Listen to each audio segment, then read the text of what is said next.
guys, welcome to Bluesfantv. We're here after with Kharshy. We're here after the Pafos game where Chelsea won 1-0. So Kharshy, talk to us about the performance. How do you feel afterwards? Honestly, great performance. I mean, in terms of performance, in my own opinion, it was a good performance, but not a great result. You know, football is all about performance and a result. You can't take one away from one. Yeah. You've got to get the both. You've got to get the both right.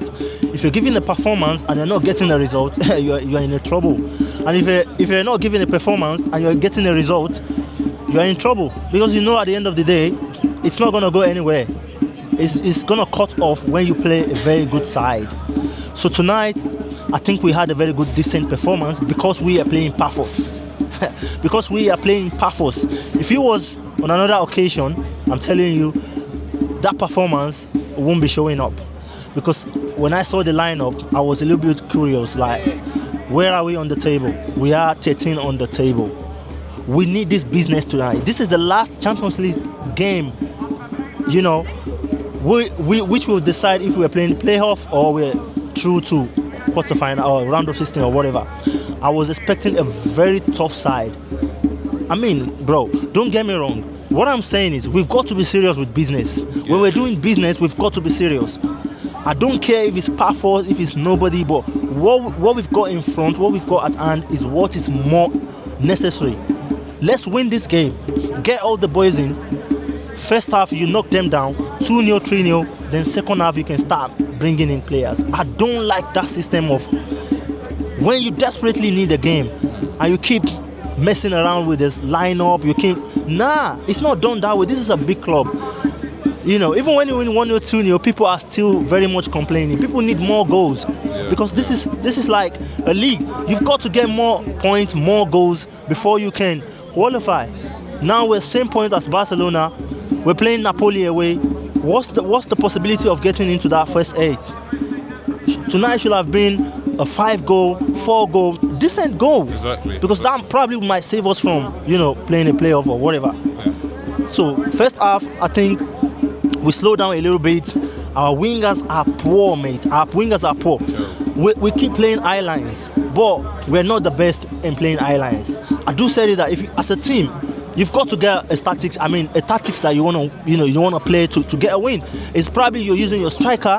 Look at a team like Crystal Palace. They're always focusing on Matchday. They're always focusing on these guys because they know the potential. They play alongside this guy. We are playing alongside these poor wingers, and that's why we struggle, bro. Because at the end of the day, they just keep crossing in. Who are we crossing to? How many goals has Delap scored with either all his career? You've got to look at the striker potential. If you're crossing in the ball, you've got to be sure that my striker is there to choke his head. But to be honest with you, to me, I still feel there's a lot of things we're lacking. I don't want to be negative, but when it's time to talk about reality, we've got to prove the point. Yeah. How do we struggle against Pafos in the first half?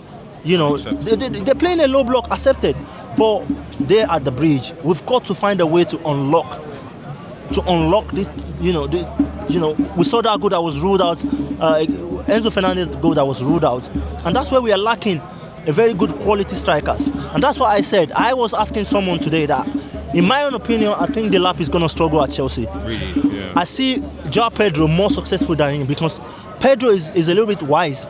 He can see what we're doing, and at the same time, he knows how to track back, to get the ball from the midfield to do one or two things. But Delap is playing a direct striking role. It's just there, you know, and that's where the problem is. These guys are not playing, even most of the time when we get the ball from the midfield, where they should be looking at the strikers, these guys are focusing on the wingers. So it's going to be difficult for him to get goals, to get assists, to get tonight no shot on target for Delap. It's poor. It's really bad. Chelsea number 9 playing against Pafos in the Champions League, no shot on target. He played about 70-something minutes, bro. That needs to look into, to be honest. Would you also say that because some people would say that they're not giving him the service because, you know, watching the game today, a lot of these players didn't pass them the ball to feet. They were trying to cross the ball, and as you said, we've never seen Delap really score goals with headers. If you look at most of his goals that he scored last year at Ipswich, it was more like ball came to feet, he done his 1-2, whatever it was, and he was there, poacher type goals. So do you blame the wingers as well for not understanding, for not building a chemistry by now? Because by now, January, you should have at least built a chemistry with your striker as a winger. So would you blame them as well? Yeah, to be honest with you, I won't blame the players. I definitely will blame the coach. I definitely will blame the manager and whosoever is behind all these stupid tactics that we're playing. You know, when you have a striker that is always like a direct strikers, you've got to let your wingers know this is what I want. Don't play these stupid crosses because you know this guy, whenever he's on the pitch, he's not going to chuck his head. You talk to your midfielders, come on, play with your strikers. You've got to play with his potentials. If you're not playing with his potentials, I'm sorry, you're losing out on that player. So in my own opinion, I think the managers are looking away from this, which needs to be addressed as soon as possible. How are we playing with Delap? Let's give him these direct passes from the midfield. You know, it's not necessary to bring balls from the crossing line and everywhere. We saw so many passes where Enzo Fernandez, you know, give him that, you know, 1-2 passes behind the defenders. Let's see what he can do. Let's see his abilities. So to me, I won't blame the players because what we've gone into the game to do is to play eye lines, and that's what they understand. And that's why when they get the ball, they just want to do. They want to push. They want to make things happen. They don't care about the strikers.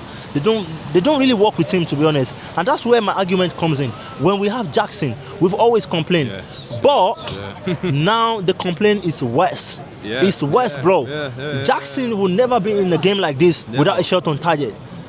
Without those games, he might not be scoring that goals that we wanted, but you're gonna feel it that you've got a striker because those passes are gonna come in because these guys trust Jackson a lot. They know his ability. Exactly. They know he can run through the defenders. He can do.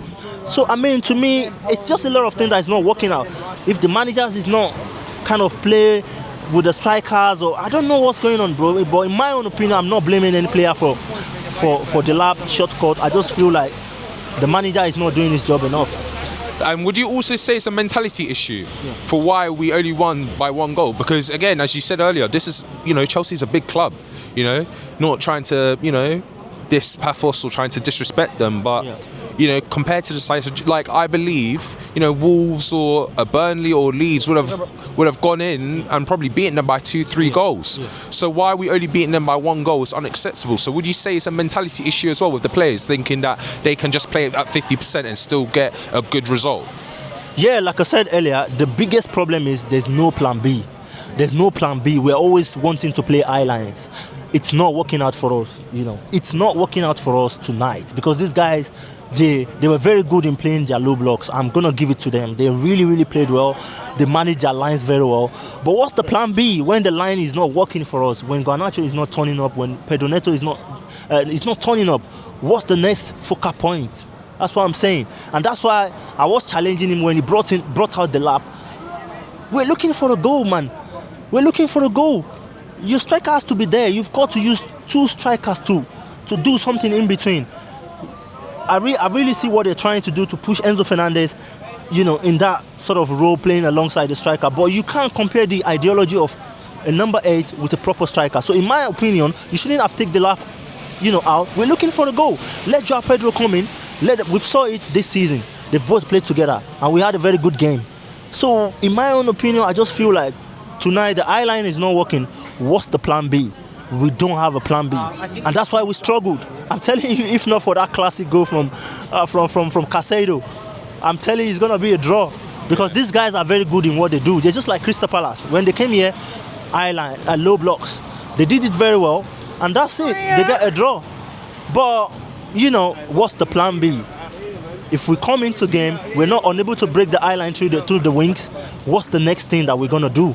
Are we going to start using, you know, giving the strikers opportunity to do something, or we just, you know, sit there and just keep trying our eye lines? So to me, I feel like we should have a plan B. I think a lot of people working in Chelsea, I mean, working with the coach, a lot of people are there. They need to look into what's going on. Why are we not, the manager, why are we not, you know, crossing the line against the low block team? Something needs to be done. We need to look for a potential. Who is going to come in and break the deadlock whenever we're struggling against low block? So that's what I feel, man. That's what I feel. And speaking of the sporting directors, I believe should they take some blame to where we are, because I feel like we've actually stagnated. After the Club World Cup victory and us finishing fourth, we thought this would be the season where we'll push on and improve. But obviously we're seeing here that we're kind of like stagnating, because again Pafos were only beating them by 1-0. It's unacceptable. So would you also put some blame on the sporting directors, because at the end of the day, this is the squad that they've built. This is the money that is spent has come from them. We've said this a lot of time on this channel. We've said it millions of times. The problem is coming from the hierarchy, the owners of this Chelsea Football Club. They are wholly here to make profit, and it's difficult. It's difficult. Football is not all about money. It's all about legacy. It's all about giving what it takes to win games. It's not all about coming in. It doesn't work, bro. What you're trying to do at Chelsea will never and forever work. I've said it so many times. You see, the problem is, I'll give you an example. Palmer last 2 seasons, has been playing very well with Madueke and the likes of Jackson. At the end of the day, these two players are out of Chelsea now. How do you want Palmer to be in his best when you've sold the two players that has most GA with Palmer in 2 years? Bro, that's football. That's football. Palmer, I don't even think there's only anybody on this pitch that Palmer can literally trust again. When he's playing last season, he trusts the like of Jackson. He knows where Jackson is. That's what I'm saying. It doesn't work. If you want to win trophies, you want to win. You want to show up big time. You don't sell players like that. You keep them for a while. Let them. We said we are building. What are we building, man? We're not building anything, bro. We're just buying and selling. And that sort of football club can never. See what's going on with Brighton. See what's going on. When they keep selling players, you struggle. You struggle because what makes a team, what makes Liverpool when they win the Champions League, a lot even is the ability to understand the fact that these guys have been playing together for a long time. We saw Sadio Mane, Salah and Firmino. It's not a magic. They play 2-3 seasons and they click and they start making things happen.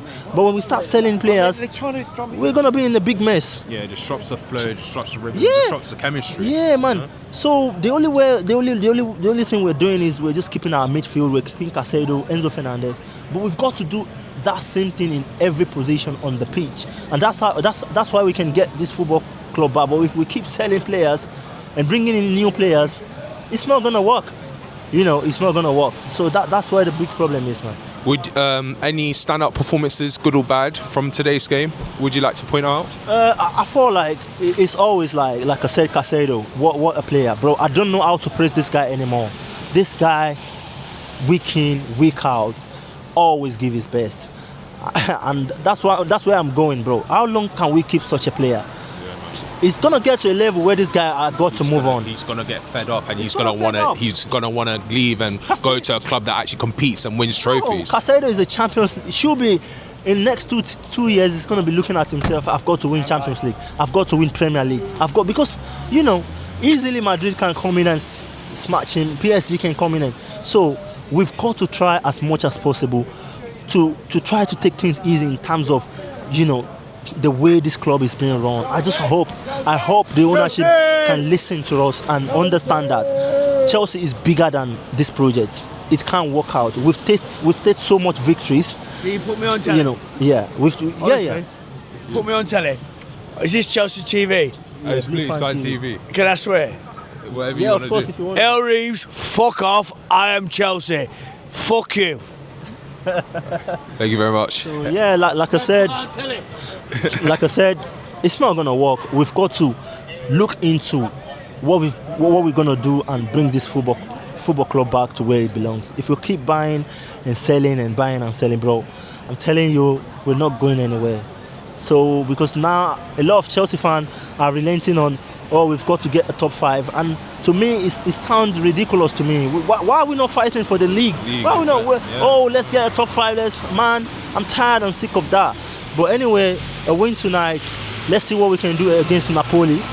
To me, it's gonna be a tough game, bro. Really tough. A lot of things are there to talk about Napoli, but let's see what we can make out of that game. If we win, then we're into the top 8 easy. And because I want us to avoid you see, one thing that I want to say is, what are we gonna gain from playing that playoff? We are not a better team. We were struggling, bro. We are not consistent. So we've got to do everything to run away from that playoff because it's an extra game, bro. Extra game. We don't want to play extra games in this situation that we are. We're not good enough to be playing extra games. So we've got to do everything to make sure that we avoid playing extra games. But that's not going to help us, bro. That's going to put a lot of pressure on us. That's going to give us more injuries. That's going to give us more fatigue in the team. And that's going to throw us away from concentrating on Premier League, concentrating on maybe probably getting to somewhere in the FA Cup or Carling Cup. So more games for us at this time is not good. So let's go to Napoli. Let's try and win the game. Let's try and win the game. Then we go into the round of 16 and at least we can get something out of it. So in my own opinion, that's the only thing, that's the only better thing we can do for ourselves.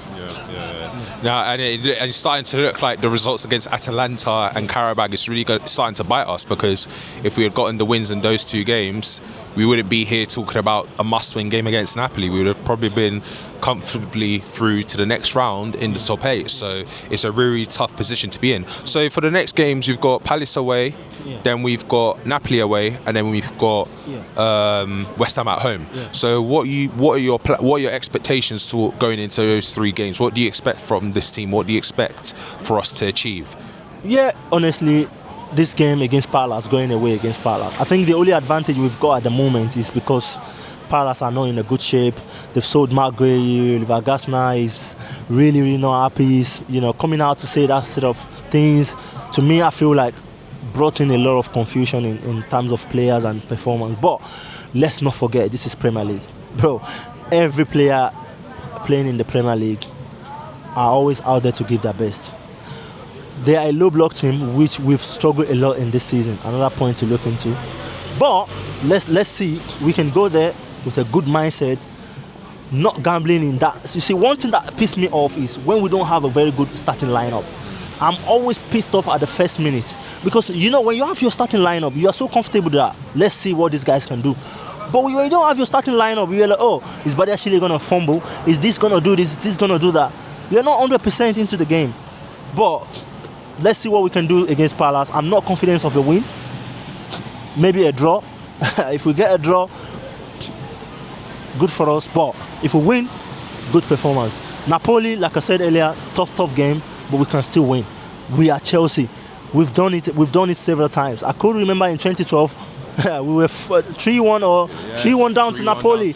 We came back to the bridge. I think we scored 4-1 or something. So remember, we're away from home. We're in their place, so it's going to be tough. Ivanovic getting 2 goals in that game or something. So we can do it again. We can go to Napoli, get a win, and of course West Ham. West Ham are not in the good shape, but we've got to be on our straight head before we can win West Ham, because they're trying to. They won their last game against Spurs, so you can't rule them out. Every game is like a final, so I hope these 3 games we can, maybe win 2, draw 1. I don't want to lose, because a lose to me it's not even good for us at the moment. All right, thank you very much for the interview, man. Appreciate so much. Thank you so much, brother. This has been Bluesfantv. Up the Chels. Come on. Like, subscribe to the channel. Like, subscribe, comment. Family. Yes. Love you so much, guys. Repost, send it, share it with everyone. Up the Chels.